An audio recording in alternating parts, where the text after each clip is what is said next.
tagumpay o kabiguan, ng ligaya o lungkot. Kaya marapat lamang na tanggapin si Jesus bilang tagapagligtas at Panginoon.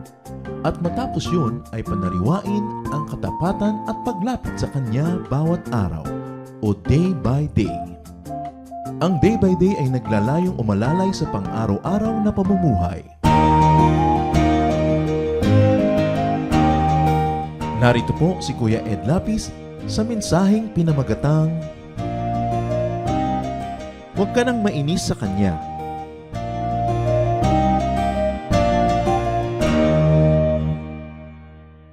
Kung tutuusin, maraming nakakainis na tao. At napakadali naman ang mainis ang marami sa atin. Diba, mahirap po na mainis, mahirap na uminit ang ulo mo, sumikip ang iyong hininga dahil naiinis ka sa tao.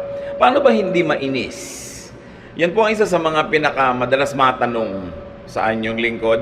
Paano ba maiiwasang mainis sa kabila ng lahat at ng katotohanan na ang dami naman talaga nakakainis?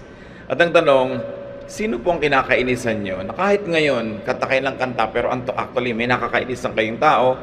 Pag naaalala nyo o nakita nyo sa uli, may inis na naman kayo.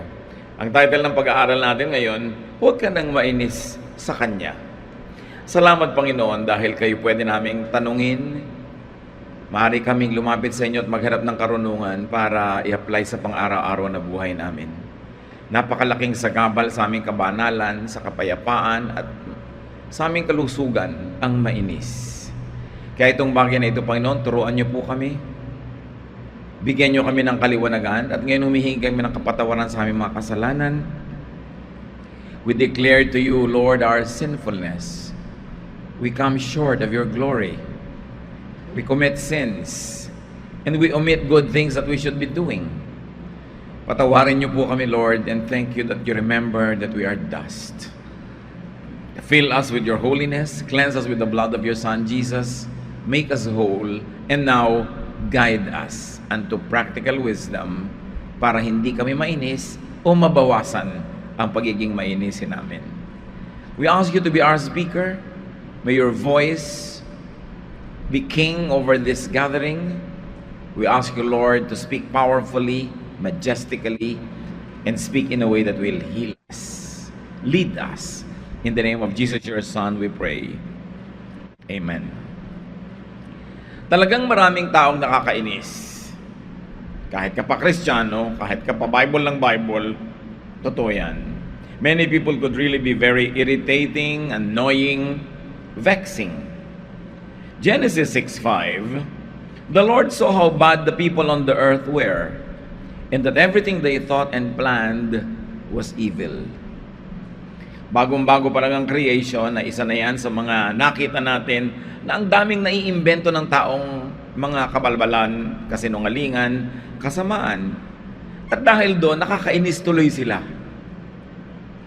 O kaya dahil ikaw yung taong maraming kasalanan, nagiging mainisin ka tuloy dahil madali kang mga influensya, madala ng mga damdamin. At talaga rin namang bukod sa maraming nakakainis, marami ring taong sadyang maiinisin. Pero normal lang mainis. Normal in the sense na a big majority of people will always have a tendency na mainis. 1 Kings 19:4, si Elisha, sabi niya, I'm no better off than my ancestors. I might be a prophet, I might be blessed, the Lord might have dealt with me powerfully and used me even mightily, pero hindi rin naman talaga ako nakakaangat o nakahihigit sa aking mga ninuno. Pare-pareho lang kami mga pagkukulang. In Psalm 103:14, God knows we are made of dust. So huwag masyadong ipagtaka kung kayo mainisin. Huwag laging mag-guilty na parang solo mo na lang yung kasalanan na yon. Kasi talaga namang mas maraming ganun ang kinakawayan. Kung sino man ang kinainisan mo, ang dapat na lang nating isipin, huwag ka nang mainis sa kanya. Kasi, nagkakasala ka. So, huwag ka na lang mainis.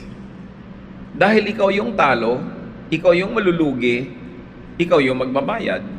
You sin in the process. Kasi pag nainis tayo, May nagagawa tayong hindi maganda, may nasasabi o naiisip man lang tayong hindi maganda.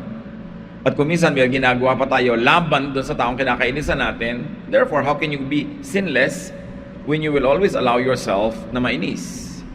Huwag ka nalang mainis kasi apektado ka. Apektado ang iyong presyo ng dugo, apektado ang ekspresyon ng iyong muka, ang gana mong kumain, apektado ang iyong trabaho, ang iyong kilos, at syempre, ikaw naman ang mawawalan. You only get affected. Matthew 5:22, but I promise you that if you are angry with someone, you will have to stand trial. If you call someone a fool, you will be taken to court. And if you say that someone is worthless, you will be in danger of the fires of hell. Ang Panginoong Hesus mismo ang may sabi, kung nagagalit ka, at syempre, kakambal naman ng inis yung galit, meron ba namang naiinis na hindi nagagalit? It takes a great skill na mainis, tapos hindi magalit. Usually, magkadikit yan. Ikaw na ngayon na nagkakasala, ikaw na ngayon yung nagkakaroon ng atraso sa langit, ikaw na ngayon ang malulugi. Kaya huwag ka na mainis kasi talo ka.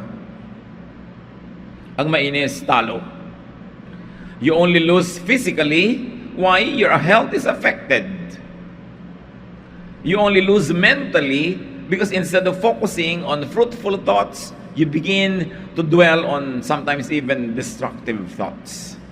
Not only negative, but it could also be destructive. You lose emotionally. Ikaw itong magagalit, ikaw itong malulungkot, ikaw itong makakagawa ng mga mali, na may magagalit pang iba sa'yo, magdaramdam pa sa'yo, talong-talo ka. And above all, you lose spiritually. Ang ating mga espiritu ay naapektuhan, narurumihan, nadadamage, pag tayo nainis. So, paano ba hindi mainis? Pwede ba yun? How not to be vexed? First of all, remember that people are imperfect. Romans 10:103-14, God knows that we are made of dust. I am made of dust, you are made of dust, and when you think of others as also made of dust, meron tayong pagkukunan ng pangunawa, ng pagpapasensya, ng pagpapatawad. Imperfect ang mga tao. So, ang mangyayari niyan, hindi nila laging magagawa yung inaasahan natin gagawin nila. Hindi sila na magiging kasimbuti ng ating inaakala o kaya ay hinahanap kasi imperfect sila. Paano pa hindi mainis? Remember that you would be measured as you measured others. Matthew 7:1-2, don't condemn others. And God won't condemn you. God will be as hard on you as you are on others. He will treat you exactly as you treat them. So sabi, huwag ka na lang na manghusga o magkondena ng mga tao. Kasi, kung paano mo sila sinusukat, ganun ka susukatin ng Diyos. Kung madali ka mainis sa tao, maiinis din sa iyo ang Diyos. Kung hindi ka makapagpasensya, hindi ka rin pagpapasensyahan. Hindi ka magpatawad, hindi ka rin patatawarin. Naiirita ka lagi sa mga tao pag nagkakamali sila sa standard mo. So, pag nagkakamali ka rin sa standard ng Diyos, maiirita rin siya sa iyo. Because the measure you give is the measure you get. So sinisikap natin hindi mainis para hindi tayo talo physically, emotionally, socially, and spiritually. Remember not to judge. Ba't ka naiinis? Naiinis ka kasi, nanghuhusga ka. You get irritated because you judge people. Iniisip mong blank siya. Kaya ka nainis. Ano yun? Meron diyang pakalat-kalat, inis na inis ka, iniisip mong blank siya, na nananadya siya. Iniisip mo lang yun. Merong nagawa siya na ikinainis mo, iniisip mong malicious siya. Iniisip mong naghahamon siya, hindi naman pala, hindi siya aware na nandun ka, iniisip mo, nakahamon yata ito. Madalas naiinis tayo because we judge people. Ina-assign natin sa kanila ang ginagawa, yung aniisip natin na gusto nilang gawin. Kaya dapat tatandaan natin yung blank na yan, no? Naiinis ka kasi iniisip mong blank siya. Hindi naalala ng asawa mo ang iyong birthday, iniisip mong Hindi siya mapagmahal, na blank siya, unloving siya. Iniisip mong sinadya ka niya na gumaganti siya. Lagi tayong may iniisip, kaya tayo naiinis. You presume that people annoy you intentionally, that they are malicious by intent, or that they challenge you. Madalas na-challenge tayo eh. May sinabi yung isa, gustong-gusto lang naman pala niya mag-display ng alam niya, pero iniisip agad, sina-challenge ka, tinatakpan yung sinabi mo, dinadaig ka, kinakalaban ka, yung pala gusto lang naman niyang medyo magpasikat ng konti. Not necessarily at your expense, kasi meron din siyang insecurity. So, paano hindi mainis? Do not change people. You can't. Jeremiah 30:23, can you ever change and do what's right? Can people change the color of their skin? Or can a leopard remove its spots? If so, then maybe you can change and learn to do right. Of course, technologically, pwede na ngayong maiba-iba yung shades of color ng skin ng tao. Pero nung sinulat ito, hindi pa pwedeng gawin yon. So ang message lang, may mga bagay na imposibleng gawin. Tulad ng baguhin mo ang isang tao. Well, of course, this is an exaggeration because people can change. But it would take a miracle. So ang sinasabi dito, isang dapat mong tanggapin sa tao, ay yun na siya, hindi na siya magbabago. Kung nagbago siya, salamat, pero kung hindi, dapat mong tanggapin. Kaya madalas tayong naiinis sa mga tao because we demand that they change according to our specifications. Naiinis si wife kay husband kasi si husband hindi magbago according to the expectation of the wife. Ganon din si husband naiinis kay wife. Ganon din si mother-in-law kay daughter-in-law. Pare-pareho, nagkakainis-inisan dahil gusto natin ang tao na sumwak dun sa ating gustong mold. But that cannot happen. For most of common experience, people won't change. So kung meron ka manugang na ganito, may biyanan kang ganon, may anak kang ganito, may asawa kang ganon, para hindi ka laging mainis, tanggapin mo na yun na siya. People will change, but only little and slowly. At maaaring kahit nagbabago na sila, naiinis ka pa rin dahil nababagalan ka o sobrang konti ng pagbabago. So hope for the best, but expect the worst in people. When you hope for the best, you're positive, you're supportive, you're cheerful. But when you also expect the worst, you're ready. Pag nabigo ka, nainis ka, may paglalagyan ka na. Alam niyo, mahalaga sa buhay, may paglagyan lang. Pag sinabi mong, well, 80% of people will probably like me, 10 will hate me, 10 will love me very intensely. So pag may nag-hate sa'yo, sabi mo, isa na yun sa 10%. May pinaglagyan ka na, tatahimik ang loob mo. Dapat may paglagyan. At dapat mong paglagyan na ang mga tao will disappoint you. Sinasadya man nila o hindi. Na ang mga tao will be selfish. We are wired to be selfish so that we will preserve our lives. So pag ang tao nagiging selfish, well, naturally, nature wired people to be selfish so that they will survive. They will take care of their life. At pagka nagkagip yan, they will take care of their life more than your life. Sinadya ng kalikasan na ipoprotect mo ang sarili mo para ma-preserve mo ang sarili mo at yung species where you belong. Pagka may pinaglagyan tayo nun, nababawasan ang inis. Pag sinabi mo na, asawa ko talaga, alam mo, lahi ng mga tamad yan eh. Tamad yung tatay niya, tamad yung nanay niya. So pag tatamad-tamad, there goes the genes, kumandar, may pinaglagyan ka. May mga lahi naman talaga, mga lahi ng tamada. May mga lahi na OC, may mga lahi na mga salaula. May mga lahing malilinis. So, kung hindi mo matatanggap yun, huwag mo pakasalan. Sabi mo, girlfriend, boyfriend, punta naman tayo sa bahay nyo, magstay tayo doon maghapon. Tingnan mo kung magugusto mo yung kostumbre. Kasi kadalasan, kung ano yung pamilya niya, magiging ganon din siya. Although may mga shining examples na nagiging ibang-iba, pero exception yun. Kung gusto mong malaman kung ano magiging itsura ng girlfriend mo pag matanda na siya, tingnan mo yung nanay ngayon. Saan pa siya kukuha ng muka? Diba?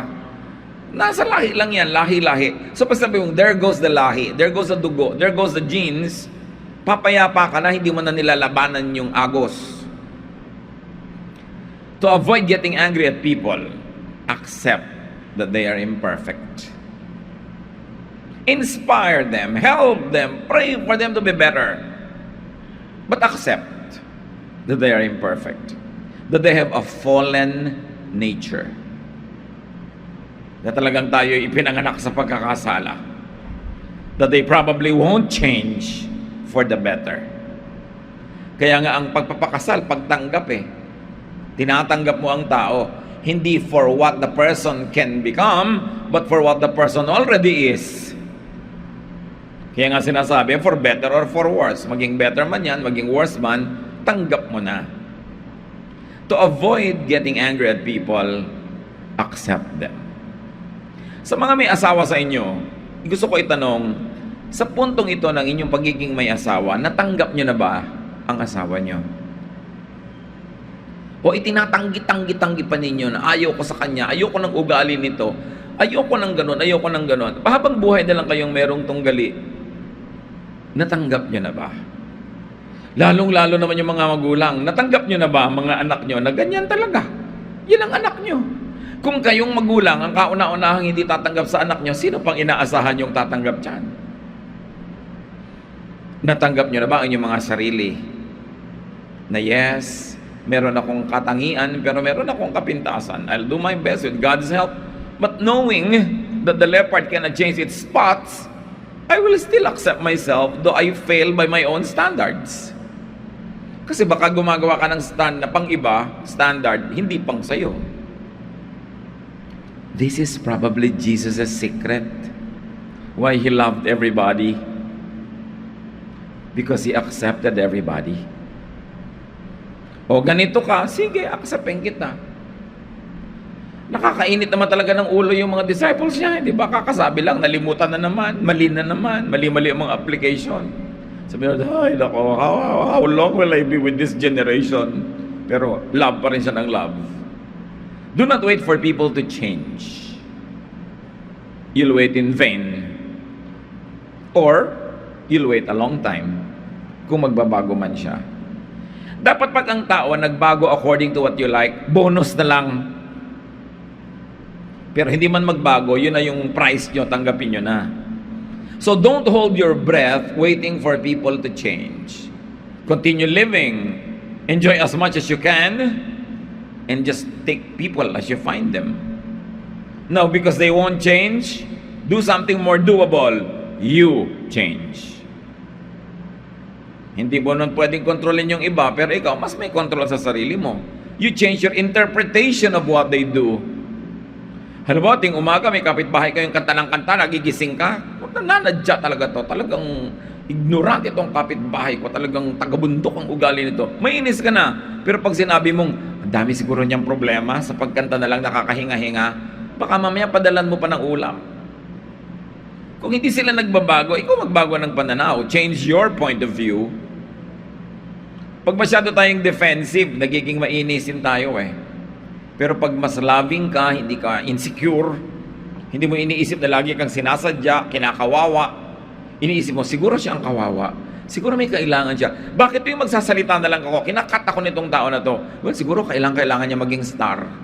Baka hindi siya naging star ever. So sige, ikaw na yung star. Pwede mong pagbigyan. Bakit yung may maganda akong damit, naiinis tong kumari ko? So siguro na iinggit siya sa'yo.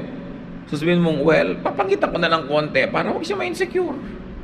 Total, hindi naman ako mag-iiba kung mag-a-adjust ako ng konti. Pero kasi naiinggit siya sa akin, lalo ko siyang iinggitin, ano mangyayari sa buhay niyo?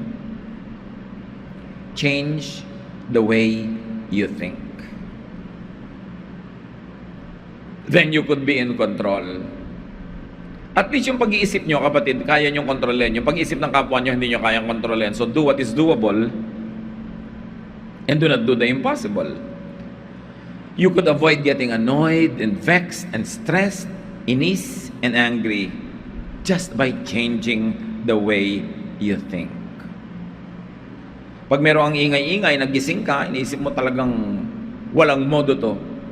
Pero pwede mo rin isiping, kawawa naman siya, lumaki yata, walang turo na magulang. Buti pa ako, alam ko yung tama, siya hindi niya alam. So anong gagawin ko? edi pagpapasensyahan ko siya kasi ako yung mas maraming alam eh. Romans 12:2, don't be like the people of this world, but let God change the way you think.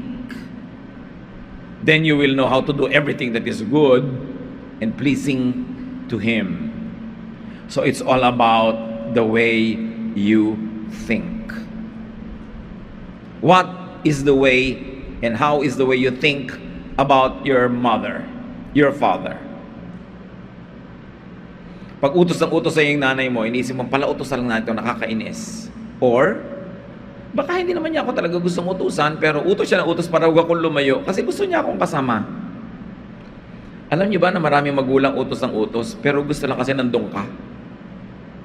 Kasi pag umalis ka, baka kanya hanap-hanapin, so lagi kang inuutusan. O meron talaga mga nanay din pala utos talaga. Pero marami ka naman pwedeng isipin, ba't hindi mo nalang isipin yung hindi nakakainis?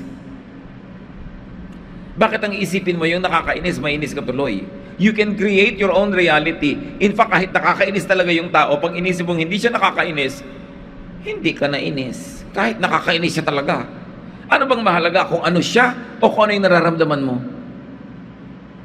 So kung hindi mo siya kayang baguhin, ang baguhin mo yung nararamdaman mo. Saan ang gagaling ang nararamdaman? Sa yung iniisip. So palitan, sabi ng Bible, ang pag-iisip. Maraming lagi nagsusumbong, naiinis sa office mate. Ano ba kasing iniisip mo sa office mate mo?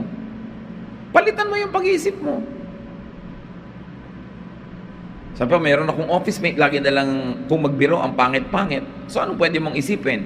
Talagang eto na naman ito, sasaktan na naman niya ako. O, kailangan niya ng audience. Kaya lang, very limited yung performance niya. Wala na siyang ibang alam, yun na lang. So pwede ka pa ngayon maging charitable. Meron naman nakakainis, utang ng utang. Pero pwede mo na sabihin, kawawa naman tong tao to, hindi na makaahon-ahon. Kinapalan ng mukha, kauutang, kawawa naman. Pwede ka pa ngayong maawa. At pwede ka pa rin hindi magpautang, naawa ka lang. Ngayon, nagpautang ka pa, dahil kinaya mo naman, nagka-points ka pa. Change the way you think. Right now, think of people na nakakainisan nyo. Ba't kayo naiinis? Marami naman dyan, mga biyena, naiinis sa manugang. Hindi naman dahil nakakainis yung manugang. Dahil lang ayaw nyo mag-asawa yung anak nyo. Kahit ang napangasawa noon si Santa Teresa de Avila, ayaw nyo pa rin. Hindi dahil talagang masama siyang babae. Wala siyang kwenta, kundi kahit sino-sinong babae, hindi nyo aproban. So, paano kayo mag-isip? Hindi ba kayo dapat mag-isip na, salamat, matanda na ako, malapit na ako sigurong sumakabilang buhay, at least may kasama yung anak ko sa buhay niya. Hindi yung sisiraan mo na sisiraan yung manugang mo, paghihiwalayan mo sila at bigla ka mamamatay. Sino ngayon ang kasama ng anak mo? Mabuti sana kung mabubuhay ka forever. Kaya sinisip mo, bakit ba ako ganito mag-isip? Ba't ako naiinis? Nakakainis ba siya? O masama lang ang takbo ng utak ko? It's all the way you think. And as we have said, kahit totoong nakakainis siya, kung magpapasya kayong hindi kayo maiinis, hindi pa rin kayo mainis. Ibahin mo ang iniisip mo tungkol sa kanya, sino man siya sa iyong buhay. Change your perception. Isipin mong blank lang naman siya.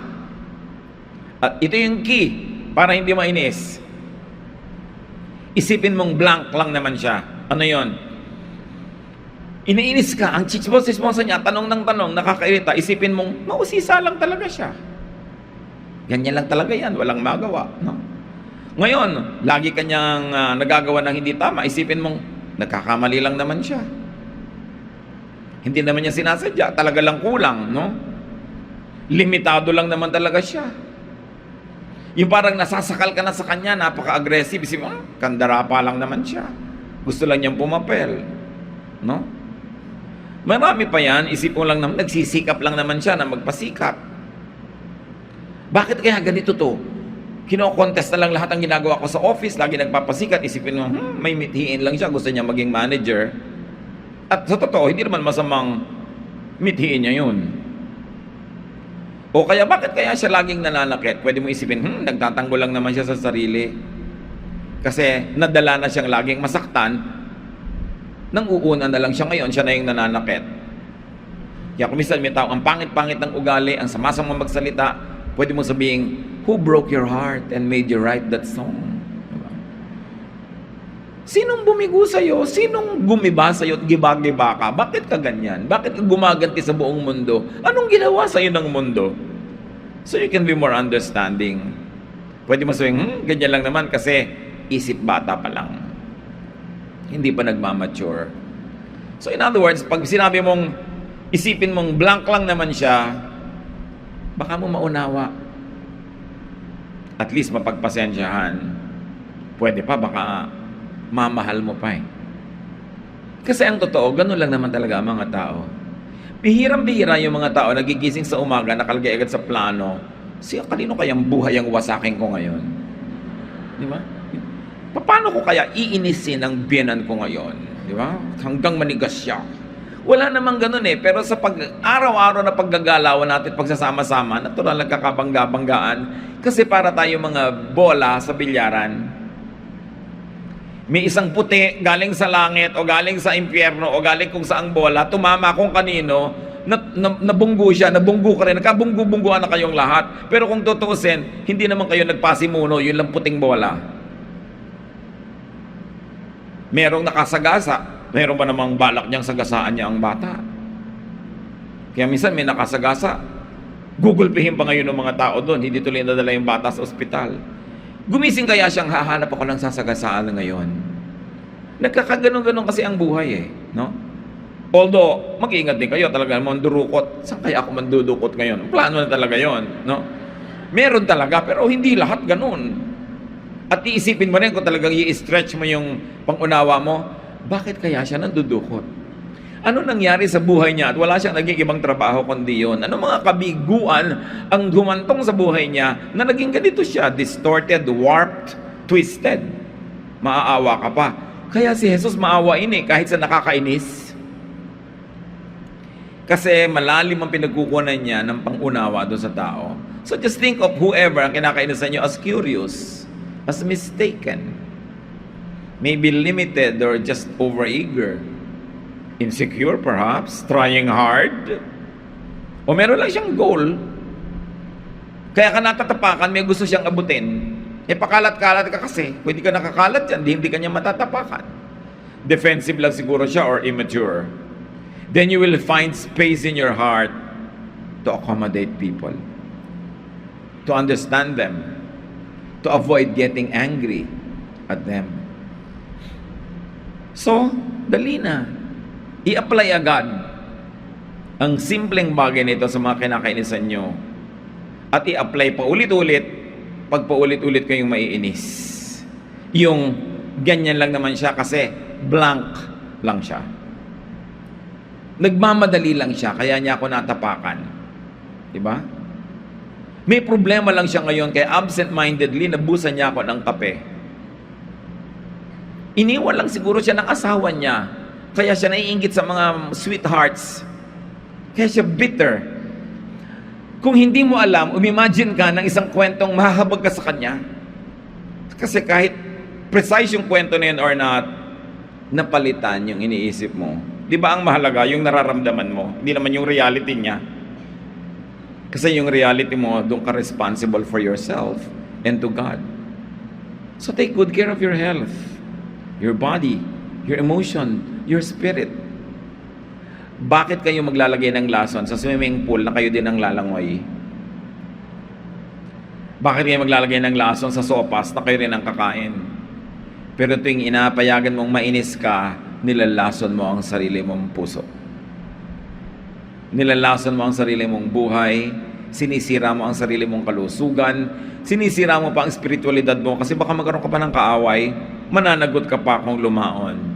So, lagi na lang natin sabihin, huwag ka na lang mainis sa kanya. Sabihin nyo nga sa katabi nyo. Sige na. Sabi naman ng katabi nyo, sige, hindi na ako mainis sa'yo. Kasi sa'yo ko inis eh. Di ba? Panginoong Diyos, salamat dahil pwede kaming mapaalalahanan sa isang simpleng bagay na ang totoo ay napakalaki ng epekto sa pang-araw-araw naming buhay. Maraming nakakainis. Pero pwede kaming pumili para huwag sobrang mainis o huwag na lang mainis kahit paano pa. Turuan mo kay Panginoon na maging conscious that we can change the way we think. And it is the way we think that make us angry. Yung paraan, direksyon, korte ng pag-iisip namin ang nang-iinis sa amin. So ang totoo, nasa kalooban namin ng problema, wala sa labas. Hindi do sa taong may ginawa o hindi ginawa, kundi kung paano namin binibigyan ng kahulugan ng ginagawa nila. Turuan mo kami, Lord, to discipline our thoughts. Na huwag kami pumayag na hatakin kami ng mga iniisip namin patungo sa pagkakasala, sa paggalit, sa puot, sa away. Kundi hatakin kami ng iniisip namin palapit sa inyo. Doon sa lugar na payapa ang puso namin. Hatakin kami kung saan tahimik, kung saan kami magiging maibigin, mapagpatawad, at tiwasay. The battle is really in the mind, in the spiritual realms. And so teach us, Lord, to win at that level. To win at the level of thought. Na sa isip pa lang, may control na kami. Huwag kaming sumunod sa mga kaisipan na dadalhin kami sa pagiging magagalitin. Turuan niyo po kami, Panginoon, sa aming personal life.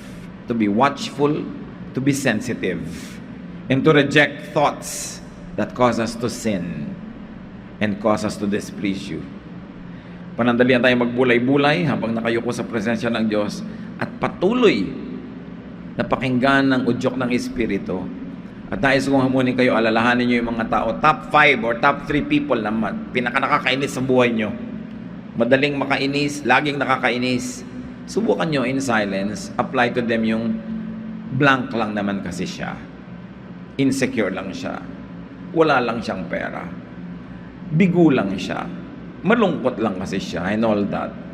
Lord, sa aming pag-a-apply, guide us so that we can be more like your Son, Jesus. Accepting, loving, forgiving, and therefore serene and peaceful. Let's be alone with the Lord in quiet moments.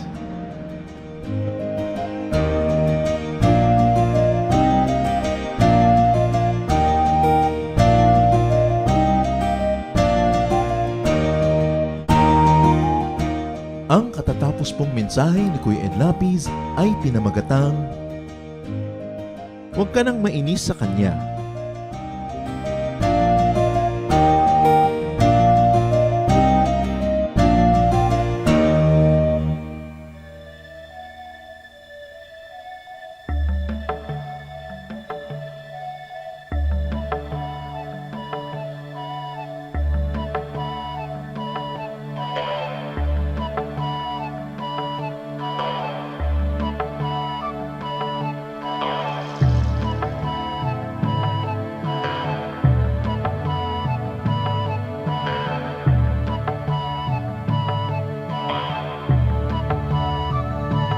Sa pagsikat ng araw hanggang sa paglubog nito, ngalan ni Jesus papupurihan.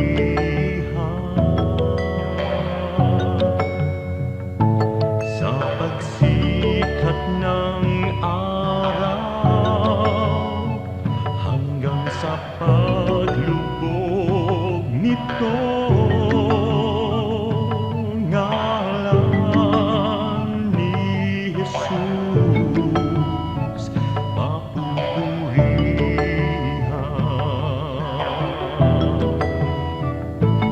Sambahin ka, O Diyos. Daikon ka, Jesus. Daydayawan ka, O Apo Diyos, sa lahat ng panahon.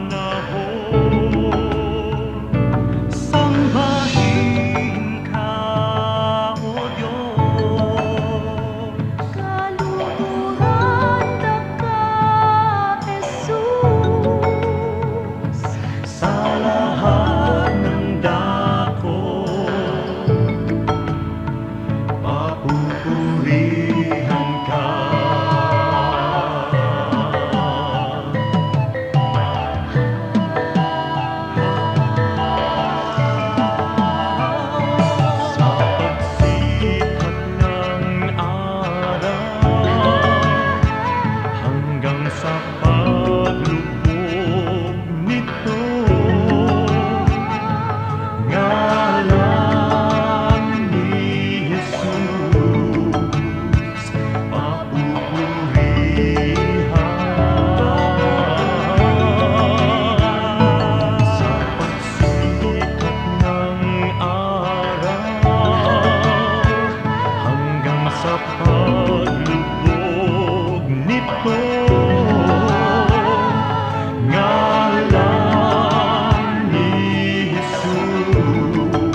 Sambahin ka, O Diyos,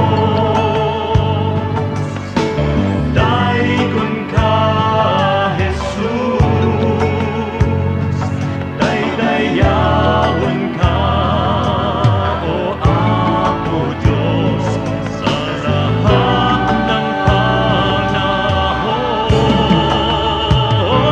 Sambahin ka, O Diyos, kaluguran ka, Jesus, sa lahat ng dako, mapupurihan ka.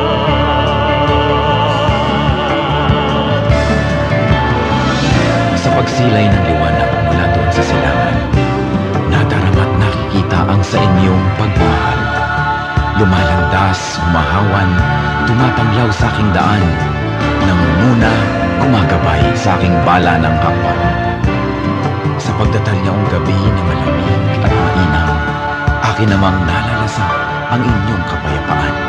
Patiningning ng bituin at liwanag niyong buwan, ay banayad kaya dulot ay madlang kapahingahan. Sa gabi man o sa araw, sa diliman o liwanag, kayo ay aking kapiling sa lahat ng kalagayan. Ako'y hindi natitiis, ako'y hindi iniiwan, kaya lubos na papuri ang sa inyo'y aking alay. Sambahin ka, O Diyos, daikon ka, Jesus, daydayawon ka, O Apo Diyos, sa lahat ng panahon. Sambahin ka, O Diyos, kaluguran ka, Jesus, sa lahat ng dako, sambahin ka, O Diyos, daikon ka, Jesus, daydayawon ka, O Apo Diyos, sa lahat ng panahon. Sambahin ka, O Diyos, kaluguran ka, Jesus, sa lahat ng dako.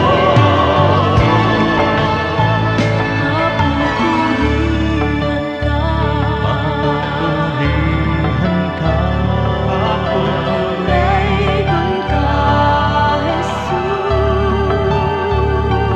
daydayawon ka, Kaluguran ka. sambahin ka, O Diyos.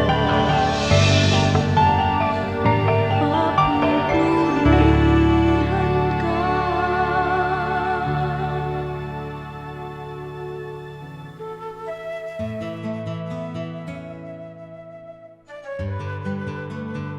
Saan nagmula ang ugaling nagbabalot ng pagkain pag merong handaan?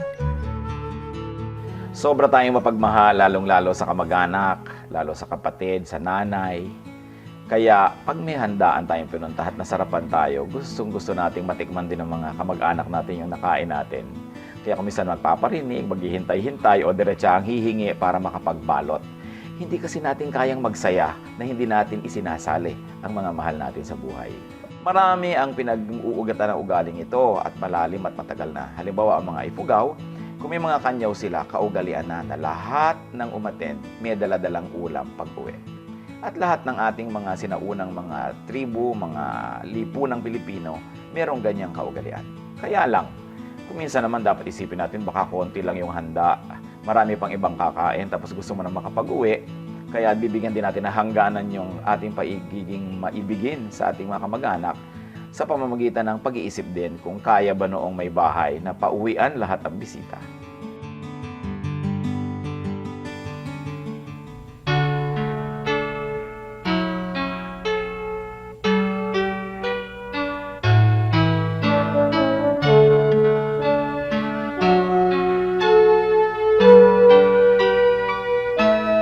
Kahit lagi ang pasakit dito sa buhay ko, kahit lagi ang pagluha dito sa buhay ko, sakali man itong aking pamatok, ubod ng bigat, sa tulong mo, Jesus, nakakaya ang lahat. Kung sakaling ang ligaya'y di pa natagpuan, kung sakaling ang ginhawa'y di pa nakakamtan, sa piling mo, Jesus, ako ay lagi nang nakatanaw sa langit mong laan, di na mamamanglaw. Pagtitiis ang kailangan kong mabatid, kaya't ikaw, Panginoon, ang aking tutularan. Pagtitiis ang kailangan kong mabatid, ang buhay ko ay lalago kung mayroong pagtitiis.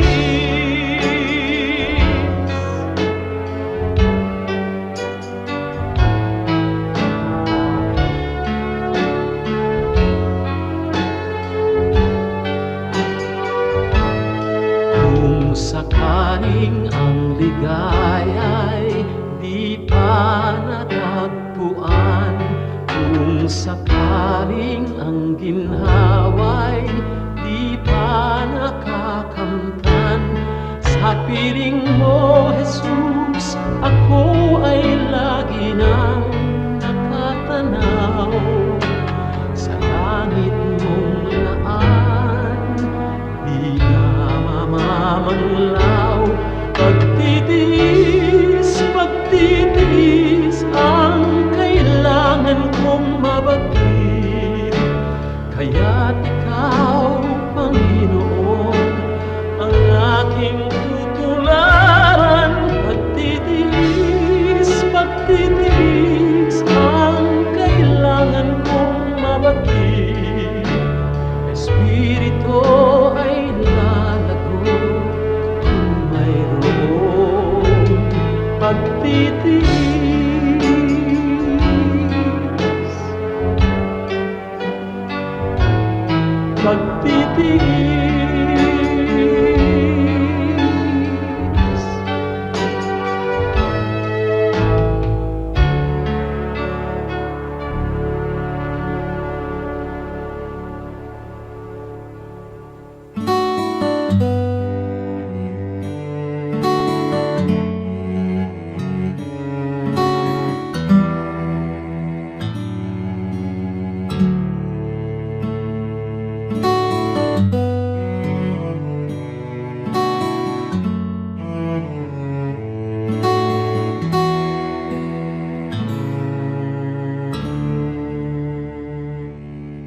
Aking damdamin, di mapalagi, at ang isipan ay laging ligaw, di mawawari ang buhay palagi, kahit itama ay hindi sapat.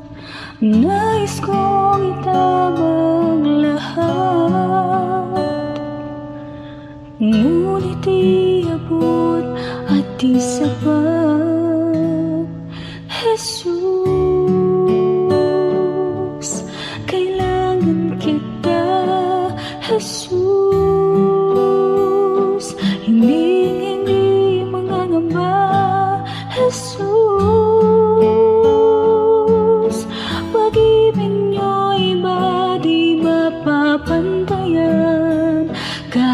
na sinuman. Jesus, kailangan kita. Jesus, sa'yo'y hindi mangangamba. Jesus, sa piling niyo ako'y laging may pag-asa.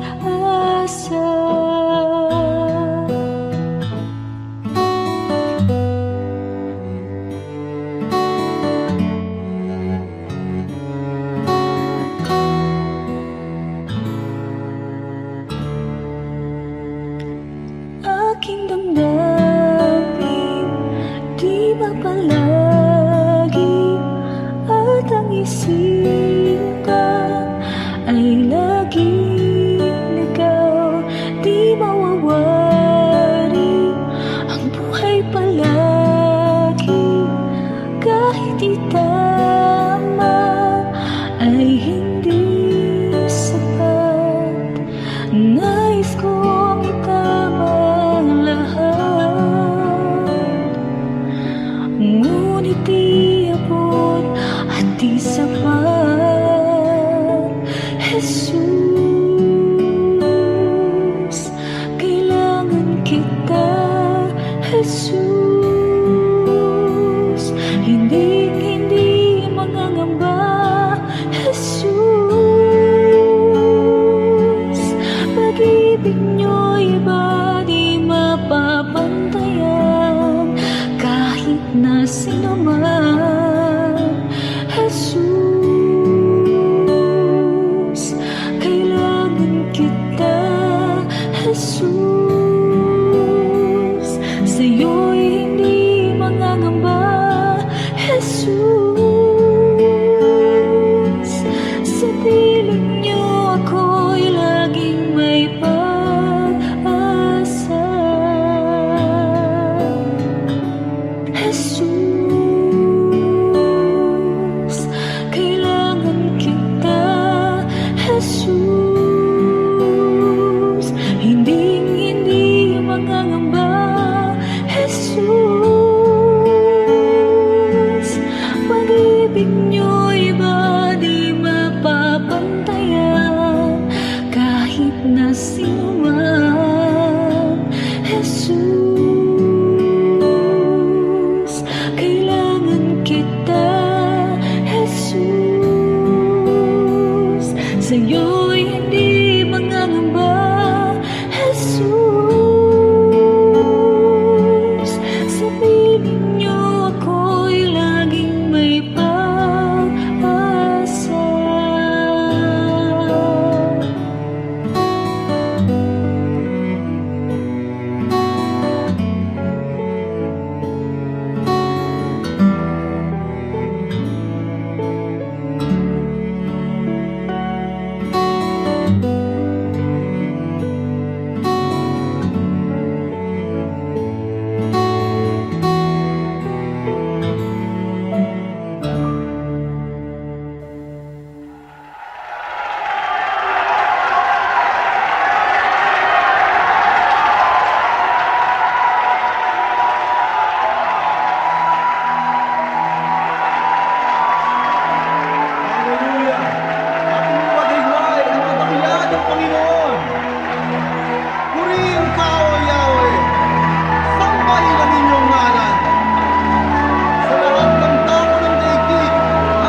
awit sa Diyos Ama, ihayag ang ligayang nadarama, isigaw sa lahat ng bansa, Alleluia!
mabuting balita, binabahagi sa mga dukha.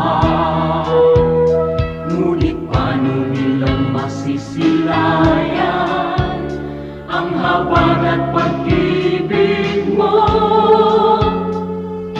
Kung hindi mapatutunayan sa aming patotoo, kaya kung paano mo kami kinalingan, kung paano mo kami minahal, sa aming buhay nawa ay magbunga ng pagtitiyaga at pagpapagal sa aming kilos, salita at damdamin. Maranasan nilang totoo ang kabutihang natutunan natin na nagmumula sa'yo.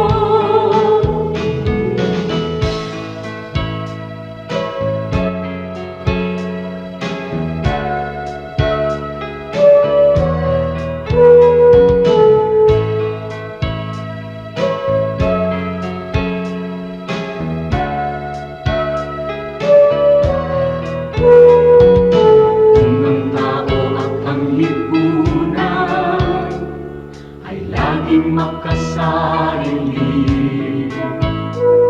sa'yo ang bagong panuntunan, ang maglingkod at magsilbi. Ang aming pananampalataya patuloy mong palaluin, at sa iyong dakilang biyaya di ka namin bibiguin. Kaya kung paano mo kami kinalingan, kung paano mo kami minahal, sa aming buhay nawa ay magbunga ng pagtitiyaga at pagpapagal sa aming kilos, salita at damdamin. Maranasan nilang totoo ang kabutihang natutunan namin na nagmumula sa'yo. Ang kabutihang natutunan namin na nagmumula sa'yo.